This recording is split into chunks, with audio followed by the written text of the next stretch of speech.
Matatag, Grade 1, Quarter 2, Week 6, Day 1, Makabansa. Nasasabi ang papel at tungkulin ng miyembro ng pamilya sa pamamagitan ng awit. Naaawit ang simpleng kanta tungkol sa pamilya. Sa araw na ito, aaralin natin ang isang awitin tungkol sa pamilya. Susubukan din natin na awitin ang kantang ito. Unlocking of difficulties. Ano ang awit? Ang mga awit ay mayroong kahulugan. Maaring itong gamitin upang magpahayag ng mensahe. Ang mga awit ay maaari din na tungkol sa pagpapahayag ng damdamin, papel at tungkulin ng kasapi ng pamilya.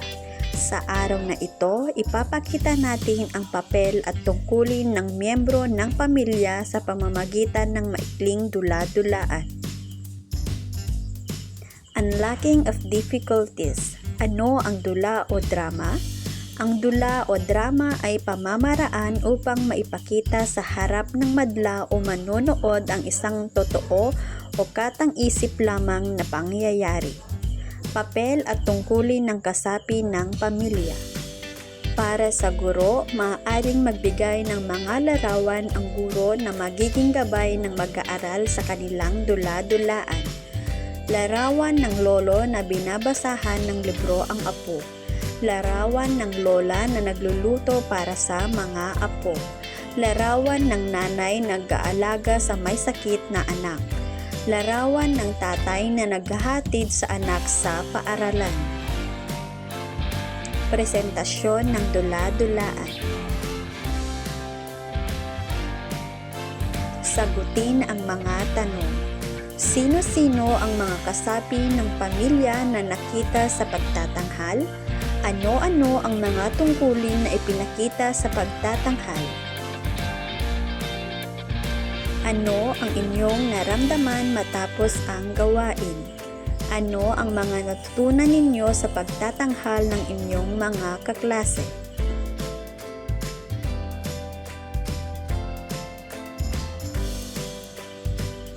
Week 6, Day 3. Maglaro tayo. Handa na ba kayo? Mga tagubilin, pipili ang guro ng mag-aaral na aarte sa harap batay sa mabubunot na salita. Sa loob ng 1 minuto, ang mapipiling mag-aaral ay bibigyan ng pagkakataon na umarte upang mahulaan ng klase ang salita. Ang pag-arte na gagawin ng mag-aaral ay base sa tungkulin na ginagampanan ng kasapi ng pamilya na tinutukoy sa maliit na papel na mabubunot. Mga salita na nasa maliit na papel. Tatay, nanay, ate, kuya, lolo at lola. Sa araw na ito, ipapakita natin ang mga gawaing nagpapaunlad sa relasyon ng pamilya, katulad ng laro at pampasiglang gawain. Ano ang mga gawain na inyong ginagawa kasama ang inyong pamilya? Ano ang inyong naramdaman sa tuwing ito ay ginagawa ninyo kasama ang inyong pamilya? Laro at pampasiglang gawain na nagpapaunlad sa relasyon ng pamilya. Maglaro tayo. Handa na ba kayo? Paint me a picture. Ang klase ay mahahati sa maliliit na pangkat. Ang guro ang magbibigay ng hudyat sa mga mag-aaral kung ano ang dapat nilang maipakita.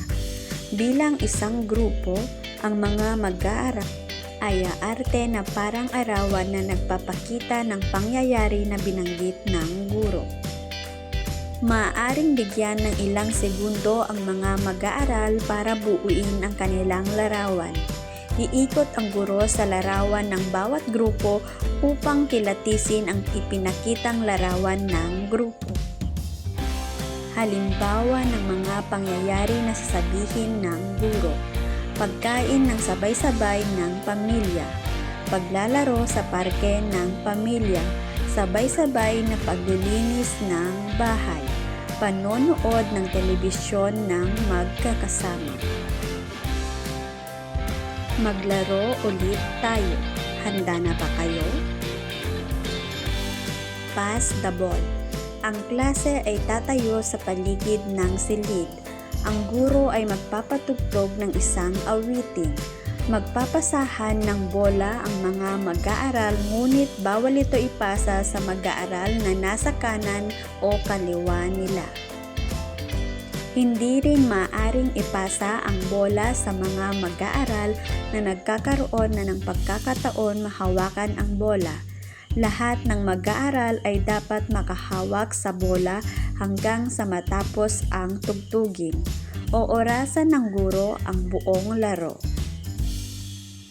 Ipaliwanag ng guro na ang larong ito ay maaring gawin ng mga mag-aaral kasama ang kanilang buong pamilya. Sagutin ang mga tanong. Ano ang inyong naramdaman habang naglalaro? Ano ang iyong pinakagustong bahagi ng laro? Ang laro bang ito ay iyong magagawa kasama ang iyong pamilya? Bakit oo o bakit hindi?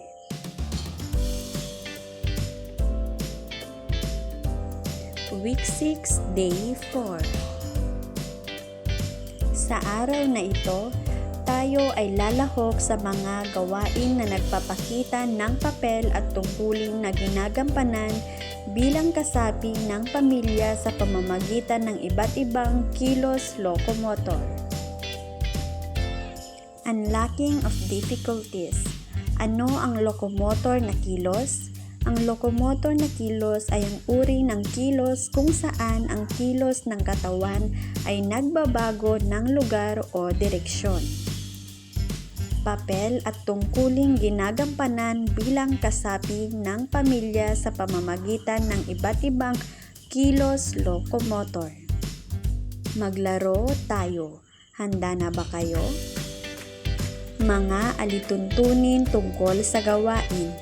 Ang gawain ay maaaring gawin sa isang maluwag na lugar o silid. Mainam na komportable ang mga mag-aaral na gumalaw. Ang klase ay mahahati sa maliit na pangkat. Sila ay tatayo ng nakalinya sa kabilang dulo ng silid. Maaaring gumamit ng mga cones ang guro upang gumawa ng obstacle. Mga halimbawa ng larawan na ibibigay ng guro sa mag-aaral.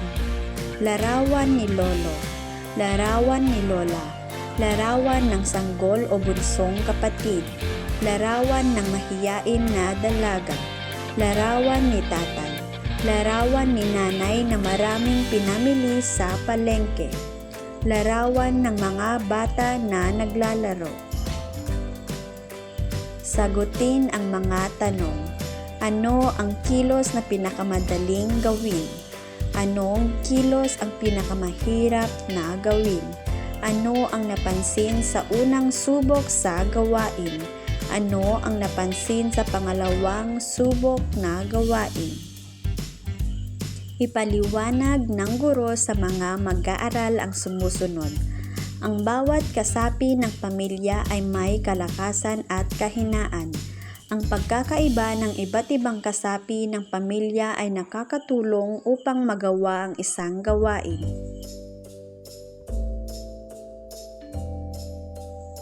Week 6, Day 5. Ikatlong lagumang pagsusulit.